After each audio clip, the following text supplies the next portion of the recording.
కాబట్టి నాకు ఇలా ఉండాలి, మరొకరికి మరొక విధంగా ఉండాలి. కాబట్టి నా ఇంటికి తలుపులు పెట్టుకున్నది నేనే. ఇల్లు అడగలేదు నాకు తలుపులు పెట్టు అని, అవి నా కోసమే. మరి కర్టన్లు కట్టండి అని కిటికీలు అడగలేదు, ద్వారాలు అడగలేదు.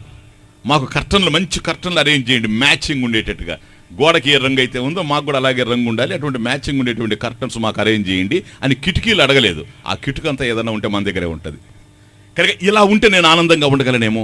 నా ఇల్లు ఇలా ఉండాలి, నా కర్టన్స్ ఇలా ఉండాలి. ఇప్పుడు పెళ్లి చేసుకున్నాం అనుకోండి, పెళ్లి కూడా నా కోసమే అనుకుంటున్నాను కదా. ఎవరు పెళ్లి చేసుకున్నా మన కోసమే, అందుకని మనమే పోతాం పెళ్లి చూపులకి. కాబట్టి భార్య ప్రియంగా ఉండొచ్చు, అది వేరే విషయం. కానీ నా కోసమే గనక, పెళ్లి చేసుకునేది మన కోసమే కాబట్టి పెళ్లి చూపులకు మనమే పోతాం. ఒకవేళ పెళ్లి చూపులు కనుక ఆవిడ కోసం అయ్యేటట్లయితే మనం పోవాల్సిన అవసరం లేదు, ఆవిడ మనల్ని చూస్తే సరిపోతుంది. కానీ దానికి భిన్నంగా ఉంది, బాగా అర్థం చేసుకో.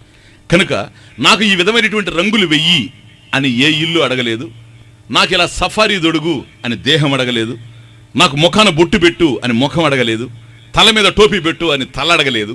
ఇవన్నీ మనమే చేస్తున్నాం. ఎందుకో తెలుసా? అవి వాటికి అవసరమై కాదు, అవి నాకు అవసరమై గనక. ఆత్మనస్తు కామాయ సర్వం ప్రియం భవతి. అండర్స్టాండ్? కాబట్టి అన్నీ నాకు ఇష్టం, ఇవన్నీ నాకు ఉండాలి అని నేను అభిప్రాయపడుతున్నా.